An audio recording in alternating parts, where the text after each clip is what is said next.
ഈ model exam നിങ്ങൾ ആദ്യമായിട്ടായിരിക്കും എഴുതുന്നുണ്ടാവുക അല്ലെ? 4ാം ക്ലാസ്സിലെ കുട്ടികൾ ആദ്യമായിട്ടൊരു പബ്ലിക് എക്സാം ആണ്. നിങ്ങൾ 4ാം ക്ലാസ്സിലെ കുട്ടികൾ ആദ്യമായിട്ട് എഴുതുന്ന എക്സാം പബ്ലിക് എക്സാം ആണ് LSS. LSS മുമ്പാണ് പറയും. ഇപ്പൊ CM കിഡ്സ് അതിന്റെ പേര് മാറ്റിയിട്ടുണ്ട്. 80 വാങ്ങാൻ നോക്കുക. ഏത് കട്ട് ഓഫ് വന്നാലും പിന്നെ പേടിക്കണ വേണ്ട. 80 വാങ്ങാൻ വേണ്ടി നമ്മള് ശ്രമിക്കൂ. അതിനെന്ത് വേണം? ശ്രദ്ധിക്കണേ, വർത്താനം പറഞ്ഞാൽ കിട്ടൂല. എന്ത് വേണം? നന്നായി തയ്യാറെടുപ്പ് നടത്താം. എങ്ങനെ തയ്യാറെടുപ്പ് നടത്താം? പാഠപുസ്തകങ്ങൾ നന്നായിട്ട് വായിക്കുക. ഞാൻ എപ്പോഴും നിങ്ങളെ സ്കൂളിലെല്ലാം വന്ന് പറയുന്നത് തന്നെയാണ് അല്ലെ, ആവർത്തനമായിരിക്കാം. എങ്കിലും പാഠപുസ്തകങ്ങൾ നന്നായിട്ട് വായിക്കുക. ഒരു 10 തവണ ഈ പുസ്തകമാകരുത്, എല്ലാം വായിച്ചിട്ട് എപ്പൊ കാണിക്കുന്നത് ഞാൻ സ്കൂളിൽ ഞാൻ കാണിച്ചിട്ടുണ്ട്. എല്ലാ പാഠത്തിന്റെയും ചോദ്യത്തിലും ഞാൻ തയ്യാറാക്കിയിട്ടുണ്ട് 1 വേർഡ്. അത് USSന്റെ 7ാം ക്ലാസ് മാത്രമല്ല ചോദിക്കുക, ചിലപ്പോ 5ഉം 6ഉം ചോദിക്കും. ഞാൻ 5ഉം 6ഉം 7ഉം എല്ലാ പുസ്തകങ്ങളും വായിച്ച് ഇതുപോലെ 1 വേർഡ് ആക്കിയിട്ടുണ്ട്.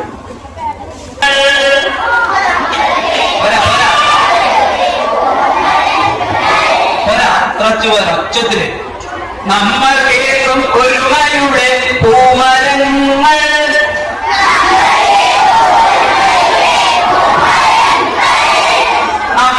നമ്മളിടൊരുമയുടെ 100 പൂവായി.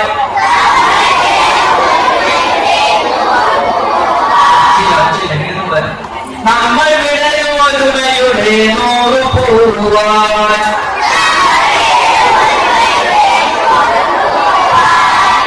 ഒന്നാം പൂപ്പന് കിട്ടിയിട്ട്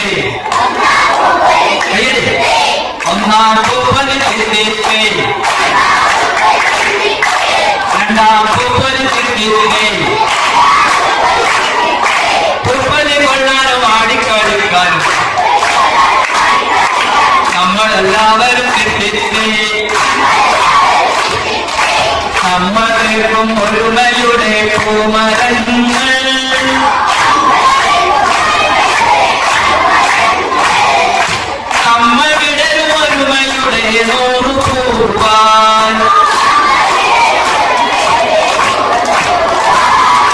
ഒന്നാം പൂപ്പന് തിരിച്ചിട്ട് രണ്ടാം പൂപ്പന് തിരിച്ചിട്ട് പൂപ്പന് കൊള്ളാനും ആടിക്കളിക്കാനും നമ്മളെല്ലാവരും തിരിച്ചിട്ട് പൂപ്പന് കൊള്ളാനും ആടിക്കളിക്കാനും നമ്മളെല്ലാവരും. നിങ്ങൾക്ക് എല്ലാവിധ ആശംസകളും നേരുകയാണ്. എങ്ങനെ മത്സരം സംഘടിപ്പിച്ച